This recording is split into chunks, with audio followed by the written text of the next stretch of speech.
여러분은 추석 당일 자식의 집에서 쫓겨나 깜깜한 밤 터미널에 홀로 남겨진 적이 있습니까? 한 여인이 있었습니다. 평생 자식을 위해 살았고 자식의 보금자리를 마련해 주었던 어머니. 그러나 그녀가 추석날 밤 터미널 차가운 플라스틱 의자에 앉아 내린 결단은 그 누구도 예상하지 못한 것이었습니다. 이것은 한 여인의 반격이자 인생의 재탄생에 관한 이야기입니다. 한정순, 68. 그녀의 손은 거칠었지만 따뜻했다. 추석 사흘 전부터 정수는 작은 강릉 아파트 주방에서 송편을 빚고 나물을 무치고 갈비를 재웠다. 냉장고 속 반찬통은 하나둘 늘어갔고 보따리는 점점 무거워졌다. 지우랑 아린이가 좋아할 거야. 그녀는 혼잣말로 중얼거리며 미소 지었다. 손주들의 얼굴이 눈앞에 어른거렸다.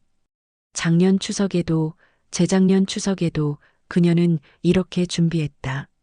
언제나 그랬다. 추석 당일 아침 6시 정수는 큰 보따리 2개를 양손에 들고 강릉 고속버스 터미널로 향했다. 터미널은 명절을 맞아 북적였다. 사람들은 저마다 고향으로 가족에게로 향했다. 정순도 그 중 하나였다. 그녀가 탄 버스는 인천 송도를 향해 달렸다. 창밖으로 스쳐가는 풍경을 바라보며 그녀는 며느리 수연의 얼굴을 떠올렸다. 이번엔 조금 웃어주려나. 기대 반, 불안 반이었다. 오전 11시 정수는 송도 아파트 현관문 앞에 섰다. 초인종을 누르자 할머니다. 지후와 아린이의 목소리가 들렸다. 문이 열리고 아이들이 그녀의 치마폭에 얼굴을 묻었다. 할머니, 보고 싶었어요. 정순의 얼굴에 환한 미소가 번졌다. 그러나 뒤에 서 있는 며느리 수연의 표정은 달랐다. 옅은 미소, 그것도 입꼬리만 살짝 올라간 형식적인 인사였다. 어머님, 오셨어요? 목소리엔 온기가 없었다. 아이고, 얘들아, 할머니가 마시는 거 많이 가져왔어. 정수는 보따리를 주방 식탁 위에 내려놓았다. 송편, 나물, 갈비찜, 전, 식혜까지. 정성스레 준비한 음식들이 쏟아져 나왔다. 수연은 식탁을 힐끗 보더니 아, 네. 하고는 냉장고 문을 열었다. 그 안에는 이미 차례상 음식들이 빼곡히 들어 있었다. 어머님, 저희도 준비했는데요. 그 말투에는 불편함이 묻어났다. 정수는 순간 멈칫했지만 곧 밝게 웃으며 말했다. 괜찮아. 같이 차리면 되지. 내가 도와줄게. 오후 내내 정수는 수연과 함께 주방에서 음식을 데우고 차례상을 차렸다. 아들 민호는 거실에서 TV를 보며 가끔 수고하세요. 한마디만 건넬 뿐이었다. 차례를 지내고 식사를 마치고 설거지까지. 정순의 허리는 점점 굽어갔다. 오후 6시가 넘어서야 모든 일이 끝났다. 그녀는 소파에 털썩 주저앉았다. 온몸이 무거웠고 허리가 욱신거렸다. 내일 새벽 버스는 힘들겠는걸. 그녀는 속으로 생각했다. 저녁 8시쯤 아이들은 방에서 놀고 있었고 민호는 여전히 TV 앞에 앉아 있었다. 정수는 조심스럽게 말을 꺼냈다. 민호야, 나 오늘 여기서 자고 내일 아침에 가도 되겠니? 민호는 고개도 돌리지 않고 대답했다. 엄마, 내일 아침 일정 있어서 좀 곤란해요. 정수는 눈을 깜빡였다. 일정. 네, 회사 일로 아침 일찍 나가야 해서요. 그때 주방에서 수연이 나왔다. 그녀의 표정은 차가웠다. 여기가 호텔인 줄 아세요? 방도 없고 준비도 안 돼 있어요. 정수는 가슴이 철렁 내려앉았다. 손이 떨렸다. 아, 그래, 그럼. 나 오늘 가야겠구나. 그녀는 떨리는 목소리로 겨우 말했다. 민호는 여전히 TV만 바라보고 있었다. 아무도 그녀를 붙잡지 않았다. 그 누구도 엄마 그냥 주무세요라고 말하지 않았다. 밤 10시 정수는 인천 터미널에 도착했다. 터미널은 한산했다. 추석 연휴라 대부분의 사람들은 이미 목적지에 도착한 뒤였다. 매표소 직원은 피곤한 얼굴로 말했다. 강릉행은 새벽 2시 첫 차밖에 없어요. 정수는 지갑에서 카드를 꺼내 표를 끊었다. 4시간. 그녀는 대합실 플라스틱 의자에 앉았다. 형광등 불빛은 차갑게 내려앉았고 에어컨 바람은 쌀쌀했다. 주변엔 몇몇 사람들이 드문드문 앉아 있었다. 한 젊은 남자는 배낭을 베고 누워 있었고 중년 여인은 핸드폰을 들여다보고 있었다. 정수는 보따리를 무릎 위에 올려놓고 두 손으로 꼭 안았다. 갈비찜은 이미 식어버렸고 송편은 딱딱해졌을 것이다. 그녀는 천천히 눈을 감았다. 그러나 잠은 오지 않았다. 내가 뭘 잘못한 걸까? 그녀는 속으로 되뇌었다. 추석에 어머니가 자식 집을 찾아가는 게 잘못인가? 음식을 준비해 가는 게 잘못인가? 하룻밤 자고 가겠다는 게 그렇게 큰 요구인가? 가슴속에서 무언가가 울컥 치밀어 올랐다. 눈물이 날 것 같았지만 그녀는 꾹 참았다. 울면 안 돼. 여기서 우는 건 창피해. 정수는 고개를 들어 천장의 시계를 바라봤다. 11시 20분. 아직 2시간 반이나 남았다. 그때였다. 그녀의 머릿속에 한 가지 생각이 스쳤다. 송도 아파트. 그 집은 그녀의 이름으로 되어 있었다.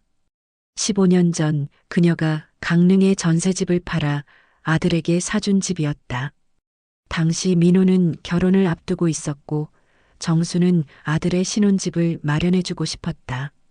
엄마가 집 하나 사줄게. 너희 여기서 행복하게 살아라. 그녀는 그렇게 말하며 등기를 자신의 명의로 남겨두었다. 나중에 민호한테 물려주면 되지. 그때는 그렇게 생각했다. 하지만 15년이 흘렀다. 민호는 집을 자기 집처럼 여겼고 수연은 시어머니를 손님처럼 대했다. 정수는 그저 명절에 찾아오는 친척 같은 존재였다. 아니, 친척보다도 못한 대접이었다. 내 이름의 집인데 정수는 주먹을 쥐었다. 그녀의 눈빛이 변했다. 슬픔이 아니었다. 분노도 아니었다. 그것은 차갑고 단단한 결단이었다. 그녀는 핸드폰을 꺼내 인터넷 검색을 시작했다. 명의자 집 처분 가능한가? 자식 모르게 집 팔 수 있나? 부동산 등기 확인 방법. 1시간 동안 그녀는 수십 개의 글을 읽었다. 그리고 확신했다. 법적으로 내 권리야. 내가 팔 수 있어. 정수는 핸드폰을 내려놓고 천장을 바라봤다. 형광등 불빛이 눈부셨다. 그러나 그녀의 눈빛은 더 이상 흔들리지 않았다. 새벽 2시 강릉행 버스가 도착했다. 정수는 보따리를 들고 버스에 올랐다. 창밖으로 어둠이 흘러갔다. 그녀는 고개를 기대고 눈을 감았다. 이제 그녀의 마음속엔 한 가지 계획만이 남아 있었다. 집을 팔자. 내 집을 내가 팔겠어. 그 누구도 이 결단을 예상하지 못했다. 추석 연휴가 끝나고 사흘 뒤 정수는 강릉 시내의 한 법무사 사무실 문을 열었다. 어서 오세요. 법무사 장경호는 50대 중반의 차분한 인상을 가진 남자였다. 정수는 가방에서 서류 봉투를 꺼내 책상 위에 내려놓았다. 제 집 등기부등본 좀 확인해 주세요. 장경호는 서류를 펼쳤다. 송도 아파트 84제곱미터 소유자 한정순. 그는 천천히 고개를 끄덕이며 말했다. 명의는 의뢰인분 맞으시고요. 근저당도 없네요. 깨끗한 등기입니다. 정수는 조심스럽게 물었다. 제가 이 집을 팔 수 있나요? 아들한테 말 안 하고요. 장경호는 잠시 그녀를 바라보다 대답했다. 법적으로는 소유주님의 권리가 확실합니다. 다만 그는 말을 멈췄다. 정수는 눈빛을 고정한 채 물었다. 다만 뭔가요? 가족 간 분쟁의 소지가 있을 수 있습니다. 특히 아드님께서 그 집에 거주하고 계시다면요. 정수는 고개를 끄덕였다. 알고 있어요. 그래도 팔 겁니다. 그녀의 목소리는 단호했다. 장경호는 잠시 침묵했다. 그는 수십 년간 이런 사례를 봐왔지만 이 여인의 눈빛에선 평범한 가족 분쟁 이상의 무언가가 느껴졌다. 알겠습니다. 진행하시겠다면 도와드리겠습니다. 정수는 작은 미소를 지었다. 감사합니다. 다음 날 정수는 송도로 향했다. 민호와 수연이 출근한 낮 시간을 노렸다. 그녀는 아파트 단지 입구에서 부동산 중개업소 3곳의 전화번호를 메모했다. 첫 번째 중개업소에 전화를 걸었다. 여보세요. 송도 아파트 84제곱미터 금매로 내놓고 싶은데요. 중개인은 놀란 목소리로 물었다. 금매요? 시세가 얼마인데? 얼마에 내놓으실 건가요? 시세가 13억이라고 들었어요. 11억 5천에 내놓을게요. 전화 너머로 침묵이 흘렀다. 중개인은 다시 물었다. 정말요? 그 가격이면 일주일 내로 나갈 겁니다. 확실하신 거죠? 정수는 단호하게 대답했다. 확실합니다. 바로 진행해 주세요. 알겠습니다. 당장 올릴게요. 사흘 뒤 중개인에게서 전화가 왔다. 손님, 매수자 나왔습니다. 계약 가능하세요? 정수는 가슴이 두근거렸다. 네. 가능해요. 그럼 내일 오전 11시에 사무실로 오시겠어요? 알겠습니다. 정수는 전화를 끊고 창밖을 바라봤다. 강릉의 가을 하늘은 높고 푸르렀다. 그녀는 깊게 숨을 들이마셨다. 이제 시작이야. 다음 날 정수는 중개업소에서 매수자를 만났다. 30대 부부였다. 그들은 송도 아파트를 투자 목적으로 매수하려 했다. 금매라 좋은 조건이네요. 계약금은 언제 드릴까요? 정수는 침착하게 답했다. 오늘 주시면 됩니다. 계약서가 작성되었다. 계약금 1억, 중도금 3억, 잔금 7억 5천. 잔금일은 2달 뒤였다. 정수는 계약서에 도장을 찍었다. 그 순간 그녀의 손은 전혀 떨리지 않았다. 중개업소를 나서며 정수는 핸드폰을 꺼냈다. 가족 단톡방. 그녀는 메시지를 작성했다. 송도 아파트를 팔았습니다. 2달 후 잔금일에 명도해야 합니다. 전송 버튼을 눌렀다. 화면 속 메시지가 업로드되었다. 정수는 핸드폰을 가방에 넣고 버스 정류장으로 걸어갔다. 뒤돌아보지 않았다. 그 누구도 그녀의 이 행동이 어떤 결과를 가져올지 예상하지 못했다. 오후 3시 민호의 핸드폰이 울렸다. 그는 회사 책상에 앉아 업무를 보던 중이었다. 단톡방 알림. 엄마라는 이름 옆에 빨간 숫자 1. 그는 대수롭지 않게 핸드폰을 들었다. 그러나 메시지를 읽는 순간 그의 얼굴이 굳어졌다. 송도 아파트를 팔았습니다. 2달 후 잔금일에 명도해야 합니다. 민호는 눈을 의심했다. 다시 읽었다. 그리고 또다시 읽었다. 뭐라고? 그는 중얼거렸다. 옆자리 동료가 힐끗 쳐다봤지만 민호는 신경 쓰지 않았다. 그는 곧바로 엄마에게 전화를 걸었다. 신호음이 3번 울린 뒤 정순이 받았다. 여보세요. 목소리는 차분했다. 엄마, 이게 무슨 소리예요? 집을 팔았다니? 민호의 목소리는 떨렸다.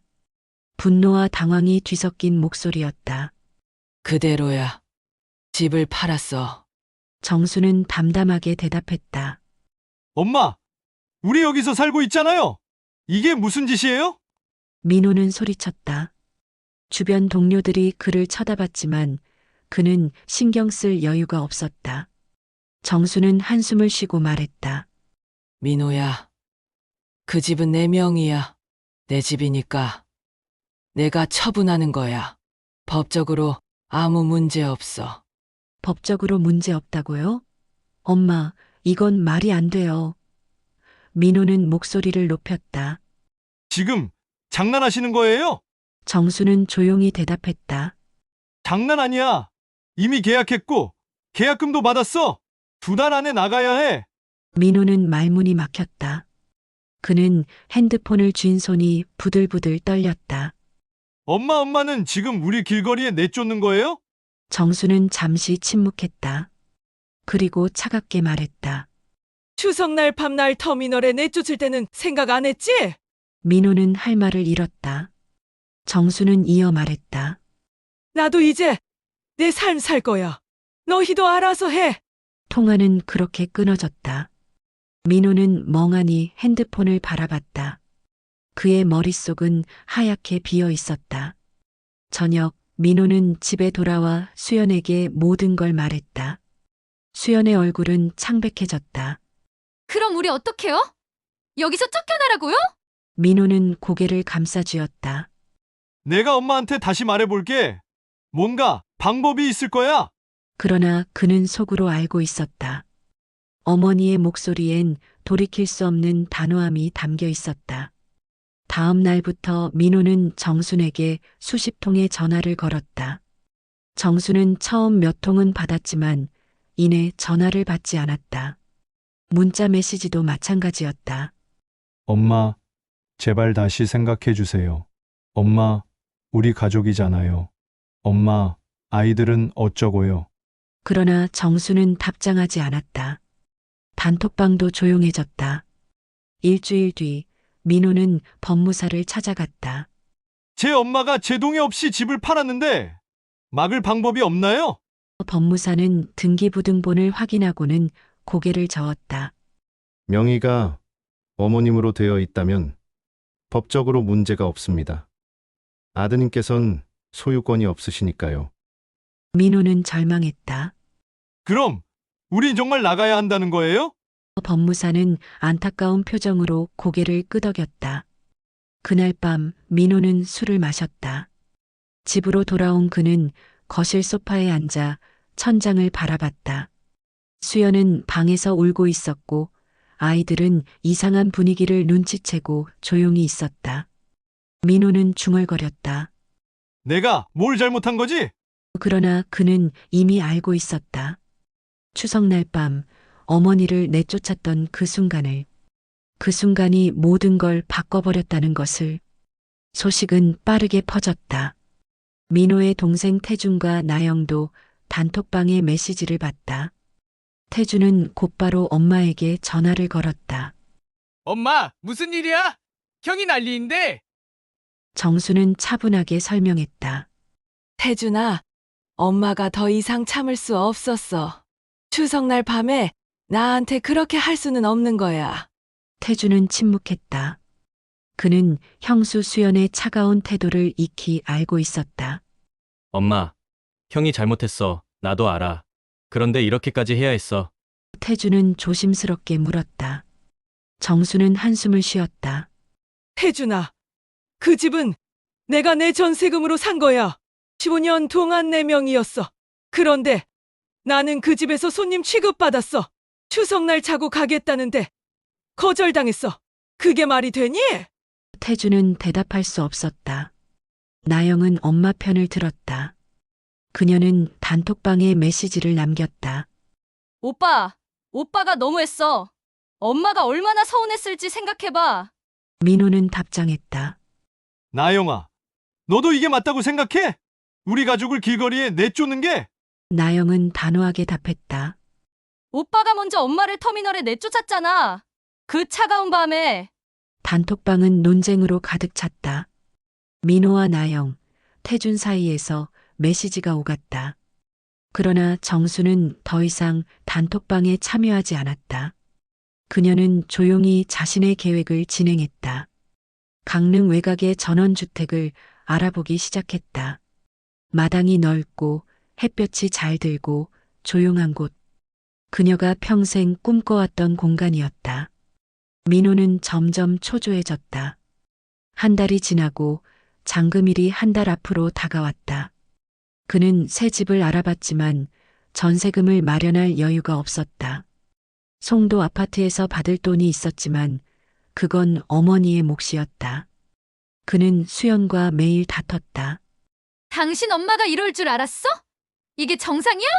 수연은 소리쳤다. 민호는 대꾸할 말이 없었다. 어느 날 저녁 민호는 태준과 나영을 불러 모았다. 세 남매는 카페에서 마주 앉았다. 민호는 지친 얼굴로 말했다. 엄마를 설득해야 해. 우리 셋이서 함께 가서 빌어보자. 나영은 고개를 저었다. 오빠, 나는 엄마 편이야. 엄마가 오라. 민호는 당황했다. 나영아, 내가 그럴 거야? 우린 가족이잖아. 나영은 차갑게 말했다. 가족이면 추석날 밤 엄마를 터미널에 내쫓아? 가족이면 자고 가겠다는 엄마한테 여기가 호텔이냐고 말해? 오빠, 그게 가족이 할 짓이야? 민호는 얼굴이 붉어졌다. 태주는 중간에서 난처한 표정을 지었다. 형, 나영이 말도 맞아. 형수가 너무 심했어. 그날 나도 나영한테 들었어. 엄마가 얼마나 서운했을지. 민호는 주먹을 쥐었다. 그래, 내가 잘못했어. 수연이도 잘못했어. 그런데 이렇게까지 해야 돼? 우리 가족을 부수면서까지? 나영은 단호하게 대답했다. 오빠가 먼저 부쉈어. 엄마 마음을. 민호는 더 이상 말할 수 없었다. 그는 커피잔을 들어 한 모금 마셨다. 손이 떨렸다. 그는 알고 있었다. 이 싸움에서 자신이 이길 수 없다는 것을. 사흘 뒤 민호는 마지막으로 어머니를 찾아갔다. 강릉까지 차를 몰고 갔다. 정수는 현관문을 열고 아들을 마주했다. 들어와. 그녀의 목소리는 차분했지만 눈빛은 흔들리지 않았다. 민호는 거실 소파에 앉아 고개를 숙였다. 엄마, 제가 잘못했어요. 그날 추석날 제가 너무했어요. 수연이도 잘못했고요. 정수는 아무 말 없이 아들을 바라봤다. 민호는 이어 말했다. 엄마, 용서해 주세요. 집 팔지 마세요. 제발요. 그의 목소리는 떨렸다. 정수는 천천히 입을 열었다. 민호야, 이미 계약했어. 계약금도 받았고 중도금도 들어왔어. 이제 한 달도 안 남았어. 민호는 고개를 들었다. 엄마, 그럼 우린 어떡해요? 우린 갈 데가 없어요. 정수는 차를 따르며 말했다. 너희는 젊어. 다시 시작할 수 있어. 나는 이제 내 삶을 살고 싶어. 민호는 눈물이 날 것 같았다. 엄마, 정말 우릴 버리는 거예요? 정수는 고개를 저었다. 버리는 게 아니야. 경계를 긋는 거야. 너희도 이제 독립해야 해. 민호는 더 이상 말할 수 없었다. 그는 일어나 현관문을 향해 걸었다. 문을 나서며 그는 뒤돌아봤다. 어머니는 창가에 서서 그를 바라보고 있었다. 그러나 그 눈빛엔 더 이상 흔들림이 없었다. 장금일이 일주일 앞으로 다가왔다. 민호는 결국 전세집을 구했다. 송도에서 한참 떨어진 부천의 작은 아파트였다. 전세금 4억, 은행 대출과 수연의 친정 도움으로 겨우 마련했다. 이사 날짜는 장금일 하루 전으로 잡았다. 집안은 박수로 가득 찼다. 아이들은 울었다. 왜 이사 가요? 나 여기 좋은데. 지우가 물었다. 수연은 대답하지 못했다. 그녀는 시어머니를 원망했다. 이사 전날 밤 민호는 정순에게 마지막 문자를 보냈다. 엄마, 내일 이사 갑니다. 다신 연락하지 않겠습니다. 이제 남이라고 생각하세요. 정수는 그 문자를 읽고 핸드폰을 내려놓았다. 가슴 한쪽이 저릿했다. 그러나 그녀는 눈물을 흘리지 않았다. 이게 맞는 거야. 이게 내 선택이야. 그녀는 속으로 되뇌었다. 장금일, 정수는 법무사 사무실에 앉아 있었다. 매수자 부부가 들어왔고 서류가 오갔다. 통장에 잔금 7억 5천만 원이 입금되었다. 정수는 통장을 확인하고 조용히 미소 지었다. 이제 정말 내 돈이야. 그녀는 법무사에게 감사 인사를 하고 사무실을 나섰다. 가을 햇살이 따스했다. 거리엔 사람들이 분주히 오갔다. 정수는 그 속을 천천히 걸었다. 며칠 뒤 정수는 강릉 외곽의 전원주택 계약을 완료했다. 마당이 100평이 넘는 단층 집이었다. 가격은 3억 5천. 나머지 돈은 은행에 예금하고 일부는 태준과 나영에게 나눠줬다. 엄마, 이건 너무 많아. 태준이 말했다. 정수는 고개를 저었다. 너희는 엄마 편이었잖아. 이건 너희 몫이야. 나영은 눈물을 흘렸다. 엄마, 고마워요. 전원주택 입주일 정수는 짐을 옮겼다. 많지 않았다. 강릉 아파트에 있던 가구 몇 개와 옷가지, 그릇들. 새 집은 넓고 조용했다. 창문을 열자 산 냄새가 들어왔다. 마당엔 잡초가 무성했지만 정수는 개의치 않았다. 천천히 가꾸면 돼. 그녀는 마당을 걸으며 땅을 밟았다. 흙의 감촉이 발바닥에 전해졌다. 첫날 밤 정수는 마루에 앉아 차를 마셨다. 집은 조용했다. 그러나 그 고요함은 외롭지 않았다. 오히려 평온했다. 그녀는 창밖을 바라봤다. 별이 쏟아질 것처럼 많았다. 강릉 도심에선 볼 수 없던 별들이었다. 정수는 그 별들을 바라보며 중얼거렸다. 이제 시작이야. 내 삶의 시작. 다음 날부터 정수는 마당을 정리하기 시작했다. 잡초를 뽑고 흙을 일구고 채소 씨앗을 뿌렸다. 허리가 아팠지만 그 아픔은 기분 좋은 것이었다. 땀을 흘리며 일하는 동안 그녀는 송도 아파트를 생각하지 않았다. 민호를 생각하지 않았다. 그저 눈앞의 흙과 씨앗에 집중했다. 저녁엔 태준과 나영이 전화를 걸어왔다. 엄마, 괜찮아? 응. 괜찮아. 여기 정말 좋다. 정순의 목소리는 밝았다. 태준은 안심했다. 엄마, 이번 주말에 갈게. 나영이랑 같이. 그래. 기다릴게. 정수는 미소 지었다. 전화를 끊고 그녀는 마당에 나가 해질녘 하늘을 바라봤다. 노을이 붉게 물들어 있었다. 정수는 깊게 숨을 들이마셨다. 공기가 달았다. 그날 밤 정수는 일기를 썼다. 15년 만에 처음 쓰는 일기였다. 오늘부터 나는 내 집에서 산다. 더 이상 손님이 아니다. 더 이상 눈치 보지 않아도 된다. 이곳은 온전히 나의 공간이다. 펜을 내려놓고 그녀는 일기장을 덮었다. 눈물이 날 것 같았지만 참았다. 아니, 참을 필요가 없었다. 이제 이곳에선 누구의 눈치도 볼 필요가 없었다. 정수는 조용히 눈물을 흘렸다. 그러나 그 눈물은 슬픔이 아니었다. 해방의 눈물이었다. 시간은 빠르게 흘렀다. 1년 뒤 다시 추석이 찾아왔다. 정순의 전원주택 마당엔 코스모스가 만발했다. 그녀가 지난 봄에 심은 꽃들이었다. 텃밭엔 상추, 고추, 토마토가 자라고 있었다. 정수는 이제 혼자가 아니었다. 마을 사람들과 친해졌고 텃밭 가꾸기 모임에도 나갔다. 그녀의 얼굴엔 평온한 미소가 자리 잡았다. 추석 전날 태준과 나영 가족이 도착했다. 엄마, 나영이 현관문을 열고 들어서자 정수는 환하게 웃었다. 어서 와. 태준의 아이들은 마당으로 뛰어나갔다.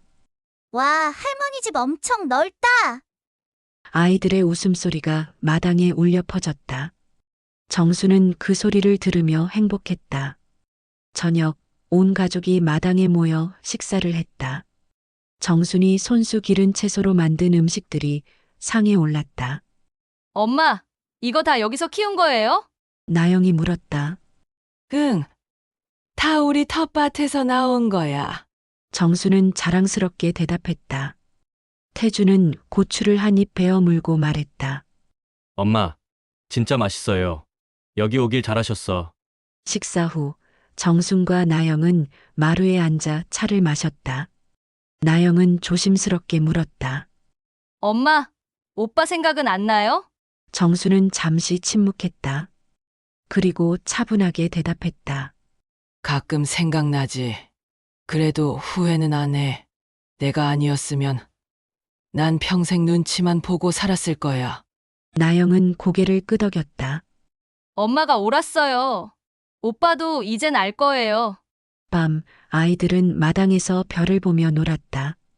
정수는 마루에 앉아 그 모습을 바라봤다. 태준이 옆에 앉으며 말했다.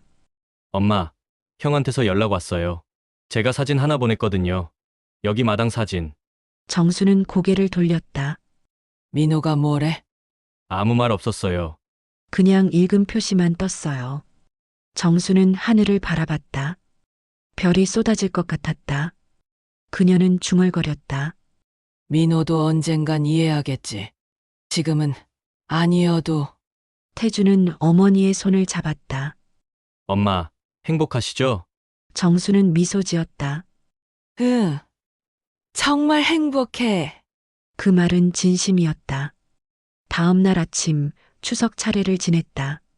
작은 상이었지만 정성이 가득했다. 정수는 돌아가신 남편의 사진 앞에서 절을 올렸다. 여보, 나 이제 괜찮아. 우리 같이 꿈꿨던 전원 생활 이렇게 이루고 있어. 그녀는 속으로 말했다. 눈시울이 붉어졌지만 슬프지 않았다. 오후 태준과 나영 가족은 떠났다. 엄마, 자주 올게요. 조심히 가거라. 정수는 손을 흔들며 그들을 배웅했다. 차가 멀어지고 집은 다시 조용해졌다. 정수는 마당으로 나가 코스모스 사이를 걸었다. 바람이 불어왔다. 꽃들이 흔들렸다. 정수는 그 바람을 온몸으로 느꼈다. 그날 저녁 정수는 마루에 앉아 일기를 썼다. 1년 전 오늘 나는 터미널에서 결단을 내렸다. 그 결단이 옳았다. 이제 나는 더 이상 손님이 아니다. 주인이다. 내 집의 주인이고 내 삶의 주인이다. 펜을 내려놓고 그녀는 창밖을 바라봤다. 은하수가 흘렀다. 정수는 미소 지었다. 진짜 내 집, 진짜 내 삶이었다. 추석이 지나고 일주일 뒤 정순의 우편함에 편지 한 통이 도착했다. 발신인은 민호였다. 정수는 편지를 들고 잠시 멈칫했다. 1년 넘게 연락이 끊긴 아들이었다. 그녀는 천천히 봉투를 뜯었다. 편지지를 펼쳤다. 손글씨였다. 민호의 글씨는 어릴 때부터 삐뚤빠뚤했는데 여전했다. 정수는 읽기 시작했다. 엄마, 1년 넘게 연락 못해서 죄송합니다. 엄마한테 화가 났었어요. 아니, 솔직히 말하면 저 자신한테 화가 났었어요. 부천으로 이사 온 뒤 많은 생각을 했습니다. 추석날 밤 제가 엄마한테 뭘 했는지, 수연이가 뭐라고 했는지, 그게 얼마나 잔인한 일이었는지. 정수는 읽으며 눈시울이 붉어졌다. 그러나 멈추지 않고 계속 읽었다. 태준이한테 사진 받았어요. 엄마, 집 마당. 진짜 예뻤어요. 코스모스 사이에서 웃고 있는 엄마 모습도 봤어요. 그 사진 보면서 알았어요. 엄마가 정말 행복해 보였어요. 그동안 우리 집에선 한 번도 본 적 없는 표정이었어요. 정수는 손으로 눈물을 닦았다. 엄마, 용서를 구하러 온 건 아닙니다. 제가 무슨 자격으로 용서를 구하겠어요. 다만 말하고 싶었어요. 엄마가 옳았다고, 엄마의 결단이 저를 깨웠다고. 저도 이제 알아요. 부모님은 당연한 존재가 아니라는 걸. 효도는 의무가 아니라 사랑이어야 한다는 걸. 편지는 계속 이어졌다. 수연이도 많이 변했어요. 부천에서의 생활이 쉽진 않았지만 그 과정에서 우리 부부가 많이 성장했어요. 아이들한테도 할머니는 왜 우리를 내쫓았어? 가 아니라 우리가 할머니한테 잘못했어라고 가르치고 있어요. 언젠가 아이들도 이해할 거예요. 정수는 편지를 가슴에 안았다. 마지막 문장이 남아 있었다. 엄마, 제가 엄마 집에 찾아가도 될까요? 당장은 아니어도 괜찮아요. 엄마가 준비되셨을 때 저는 기다릴게요. 그때까지 부디 건강하세요. 사랑합니다, 엄마. 민호. 정수는 편지를 내려놓고 창밖을 바라봤다. 마당의 코스모스가 바람에 흔들렸다. 그녀는 눈물을 흘리며 웃었다. 슬픔과 기쁨이 뒤섞인 눈물이었다. 그녀는 알고 있었다. 이 편지가 진짜 화해의 시작이라는 것을, 그리고 그 화해는 과거로 돌아가는 게 아니라 새로운 관계를 만드는 것이라는 걸. 사흘 뒤 정수는 민호에게 답장을 썼다. 민호야, 편지 잘 받았다. 엄마도 많이 생각했어. 엄마가 너무 냉정했나 싶기도 했어. 하지만 그 결단이 없었다면 엄마는 평생 숨죽이고 살았을 거야. 너도 평생 엄마한테 의존했을 거고. 우리 둘 다 성장한 거야. 아프게? 정수는 펜을 잠시 멈추고 생각했다. 그리고 이었었다. 올해 겨울쯤 한번 와. 눈 내린 마당도 예쁘더라. 수연이랑 아이들도 같이 데리고 와. 하지만 기억해. 이제 우리 관계는 예전과 달라. 엄마는 더 이상 너희를 위해 희생하지 않을 거야. 너희도 엄마한테 당연한 걸 기대하지 마. 그렇게 새롭게 시작하자. 엄마는 그게 진짜 가족이라고 생각해. 사랑한다, 엄마. 편지를 봉투에 넣고 정수는 우체통으로 걸어갔다. 편지를 넣는 순간 그녀는 후련했다.